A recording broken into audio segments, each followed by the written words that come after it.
Shalom, Bwana Yesu asifiwe. Kwa majina naitwa mtumishi Dr. Boniface Nyandindi.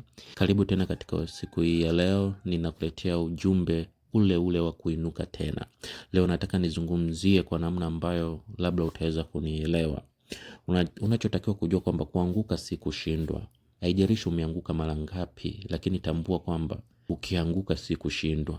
Maadamu unapumua, maadamu una pumzi ambayo Mungu amekupa hapa duniani, unachotakiwa kwamba kama umeanguka una nafasi nyingine ya kuinuka. Yamkini umeanguka katika biashara yako, umeanguka katika ndoa yako au mahusiano yako, umeanguka kiuchumi, umeanguka kiroho, umeanguka kiafya.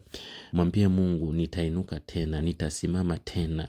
Inuka kwa ujasiri, maana Mungu ni Mungu wa nafasi ya pili na zaidi. Yamkini umeanguka mara nyingi, lakini mwambie Mungu, ninaomba uniinue tena. Maadamu umepewa nafasi ya kupumua, ujue umepewa nafasi nyingine tena ya kusimama tena. Ninachotaka nikutie moyo kwamba usikate tamaa. Sio kwa nguvu zako, bali ni kwa uwezo wa Mungu. Na ni marufuku kukata tamaa. Na kwa nini ukate tamaa? Na Mungu anakupenda, Mungu anakujali. Na ndio maana Paulo alisema kwamba si mimi ninayeishi, bali Kristo ndani yangu.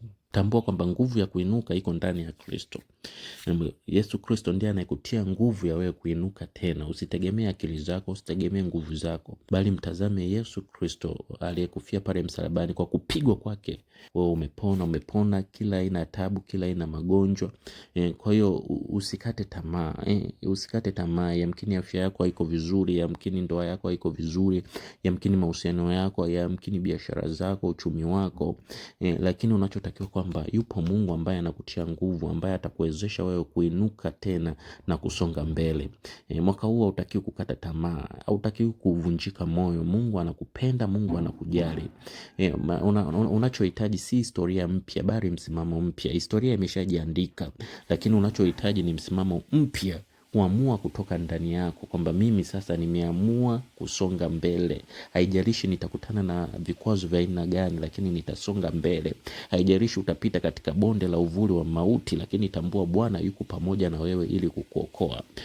Ukisoma katika kitabu cha Mithali sura 24 mstari wa 16 inasema, kwa maana mwenye haki huanguka mara 7 akaondoka tena, bali wasio haki hukwazwa na mabaya.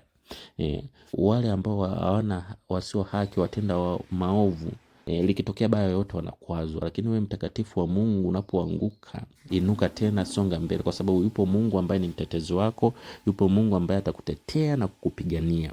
Shalom. Mungu wa mbinguni akubariki. Ninaamini haya maneno yatakuwa kama kiini cha kukutia nguvu ya wewe kusonga mbele.